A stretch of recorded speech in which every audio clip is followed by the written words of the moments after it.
नमस्ते।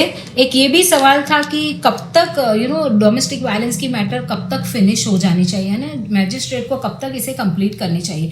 देखो, अगर हम देखते हैं तो सेक्शन 12 जो है ये इस कानून की the protection of woman from domestic violence act 2005 की अगर हम सेक्शन 12 देखते हैं तो 12 की जो सब क्लोज है जो मैंने हाईलाइट की हुई, सब सेक्शन 5 जो है ये बात करती है कि अगर सारे डॉक्यूमेंट्स आ जाते हैं तो कोर्ट अगर सेटिस्फाइड होता है कि डोमेस्टिक वायलेंस हुआ है तो इसको 60 दिनों के अंदर इसका निकाल लाने की कोशिश करनी चाहिए। यानी कोशिश की बात की है कि कोशिश करनी चाहिए, इसका मतलब है कि इसको एक्सपेडाइट करनी चाहिए, इसमें ज़्यादा डेट्स नहीं देनी चाहिए। लंबी लंबी 2-2, 3-3 महीने की डेट्स नहीं दे सकते हैं। और अभी तो बॉम्बे हाई कोर्ट का रजिस्ट्रार का सर्कुलर आया है कि मेंटेनेंस की जो भी मैटर होती है उसमें महीने में कम से कम 2 हियरिंग होनी चाहिए, क्योंकि अदरवाइज तो वो मेंटेनेंस का पर्पस सर्व नहीं होता है। जो पिटिशनर मेंटेनेंस का ऑर्डर लेने आते हैं या मेंटेनेंस की जिनकी पिटिशन है उनको तो फिर महीनों महीनों तक राह देखनी पड़ेगी, उसके बाद उनका ऑर्डर आएगा।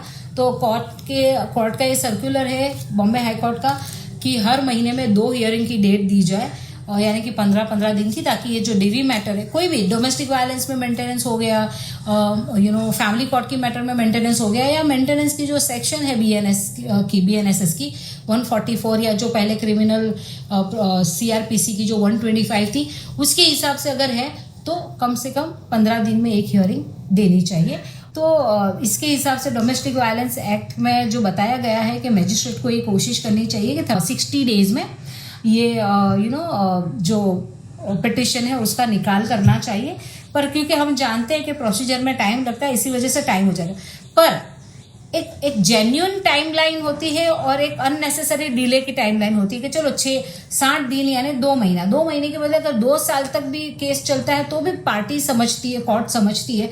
पर 7 साल, 8 साल, 10 साल होता है तो आपके पास हाई कोर्ट के पास जाने का प्रावधान है। जैसे मैंने पिछले वीडियो में कहा है, आर्टिकल 227 के मुताबिक आप हाई कोर्ट में रीट पिटिशन फाइल कर सकते हो और हाई कोर्ट से ये ऑर्डर ला सकते हो कि लोअर कोर्ट जो है वो अननेसेसरी डिले कर रहा है ऑर्डर में, और जो हाई कोर्ट ये ऑर्डर देगा कि इस केस को जल्द से जल्द चलाया जाए, तो ये ऑर्डर हम हाई कोर्ट से ला सकते हैं।